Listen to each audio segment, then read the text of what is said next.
Bonjour les petits calamars, bienvenue dans cette nouvelle vidéo. Aujourd'hui, bien une vidéo un peu particulière puisque je ne suis pas dans mon bureau. Parce que je suis à... je sais pas où. Je fais un tour à vélo, donc je vais enregistrer ça. Je vais faire l'intro en dehors du bureau, ça pourrait être sympa. Et on va parler bien des arachnides de Starship Troopers, puisque vous le savez, si vous me connaissez un poil, Starship Troopers c'est l'un de mes films favoris. J'ai dû le voir une centaine de fois et les arachnides méritent leur propre vidéo. Et c'est maintenant qu'elle commence.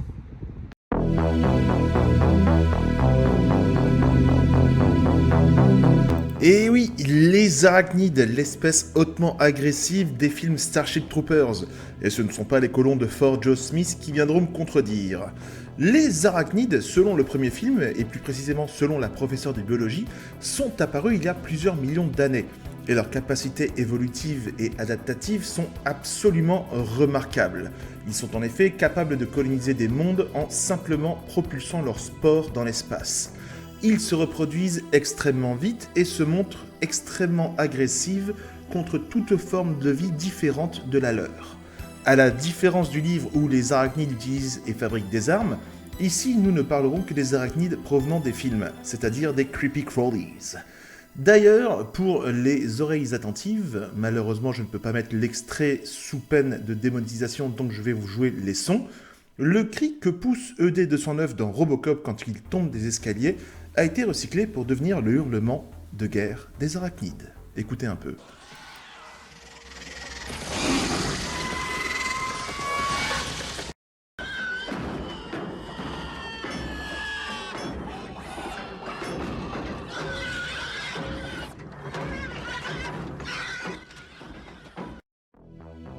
Allez, on enchaîne avec le fait numéro 2 puisque je vais vous parler des guerriers. Pilier principal de l'écosystème arachnide, le guerrier, comme son nom l'indique, est la première réponse d'une colonie face aux intrus ou aux attaquants. Le guerrier est doté de puissantes griffes et pinces, lui servant à trancher et déchirer ses proies avec une facilité déconcertante. Et on peut même apercevoir certains spécimens, comme dans le premier film, tordre des poutres en acier lors de la scène de l'attaque de Whiskey Outpost. Leur exosquelette est aussi plutôt résistant et il faudra plusieurs rafales bien précises pour mettre hors de combat un guerrier parasite. Et n'oubliez pas, même avec quelques membres manquants, un guerrier arachnide gardera 86% de sa combativité. Alors, visez le système nerveux. Aussi insensibles à la peur, contrairement aux braves fantassins de l'infanterie mobile, les arachnides ne craignent pas les pertes et ils n'hésiteront pas à envoyer vague après vague de guerriers pour atteindre leur objectif. Le jeu vidéo Terran Ascendancy, sorti en l'année 2000, nous présente également un aspect intéressant de ces bestioles puisque les arachnides, et les guerriers en particulier, s'adaptent sans aucun souci à tous les climats, que ce soit sur la surface de Mars, Zegema Beach ou encore sur des planètes arctiques, les parasites n'ont peur de rien. Et avec le troisième fait, nous allons entrer dans le vif du sujet puisque je vais vous parler du cas du cerveau. Le cerveau ou le brain bug est très intéressant puisqu'il est apparu à la toute fin du premier film. Et on découvre que le brain bug dirige l'intégralité d'une colonie arachnide. Un peu comme un synapse chez les tyrannides ou une reine chez les xénomorphes, il dirige mentalement chaque spécimen et organise le bon fonctionnement de la colonie. Néanmoins, la bête, malgré son aspect plutôt dégueulasse, faut se l'avouer, elle se révèle quelque peu sans défense une fois son escorte mis hors de combat.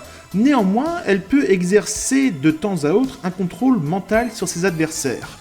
Le film Starship Troopers 3 nous montrera des soldats ayant leur cervelle littéralement en ébullition face aux cerveaux parasites.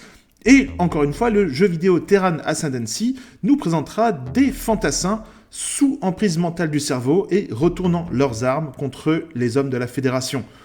Aussi, le cerveau parasite peut choisir d'absorber les informations qu'il recherche en les pompant directement depuis la boîte crânienne d'une de ses victimes. Une bestiole absolument charmante. Et avec l'avant-dernier fait, je vais vous parler du cas du guerrier tigre. Ce guerrier est une variante de la souche originelle, encore plus agressif que ses cousins. Leur exosquelette est renforcé, ce qui les rend quasi invulnérables aux projectiles légers envoyés par les fusils d'assaut Morita. Et ce spécimen a d'ailleurs la fâcheuse habitude de bondir sur ses proies tel un vélociraptor pour les immobiliser et les déchiqueter paisiblement.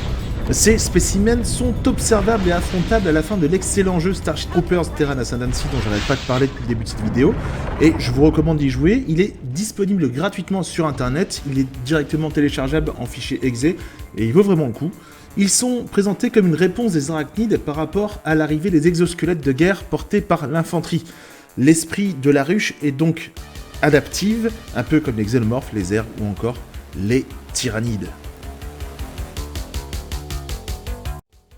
Et terminons la vidéo avec le 5e fait, puisque vous apprendrez que la plupart des parasites à l'écran ont été créés par le génialissime Phil Tippett, à qui l'on doit les dinosaures de Jurassic Park, aussi Robocop.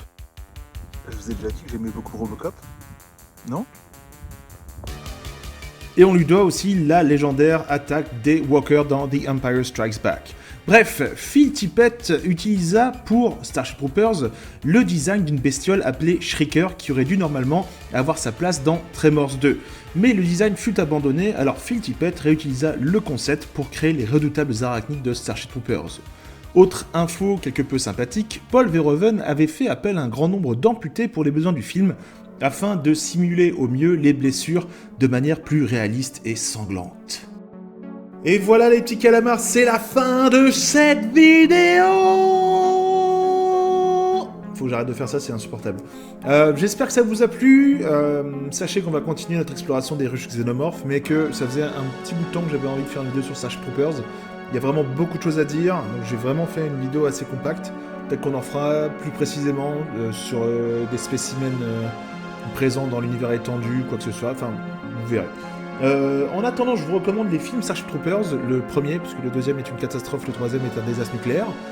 Mais les films d'animation qui sont présents sur Netflix sont surprenamment bons. Donc allez les voir, Traitor of Mars est plutôt sympa, et il y a le retour du casting originel. Donc c'est assez cool, et vous avez aussi les jeux vidéo, dont un qui devrait sortir l'année prochaine, et l'excellent Terran Ascendancy qui existe et qui est téléchargeable en exe sur internet. Il faut juste chercher un petit peu. C'est un jeu de stratégie et j'ai passé moi, des heures entières quand j'étais gamin. Donc voilà. J'espère que ça vous a plu. En tout cas, n'hésitez pas à me laisser en commentaire vos impressions sur les arachnides. Est-ce que les arachnides pourraient battre les xénomorphes? Je sais qu'il existe un fan art d'un xénomorphe arachnide, mais malheureusement aucune information dessus. C'est juste un fan art, mais j'ai trouvé ça plutôt cool. Donc voilà les petits calamars. Je vous souhaite néanmoins une bonne soirée ou une bonne journée, peu importe à quel moment vous regarderez la vidéo. Prenez soin de vous, on se retrouve pour une prochaine vidéo.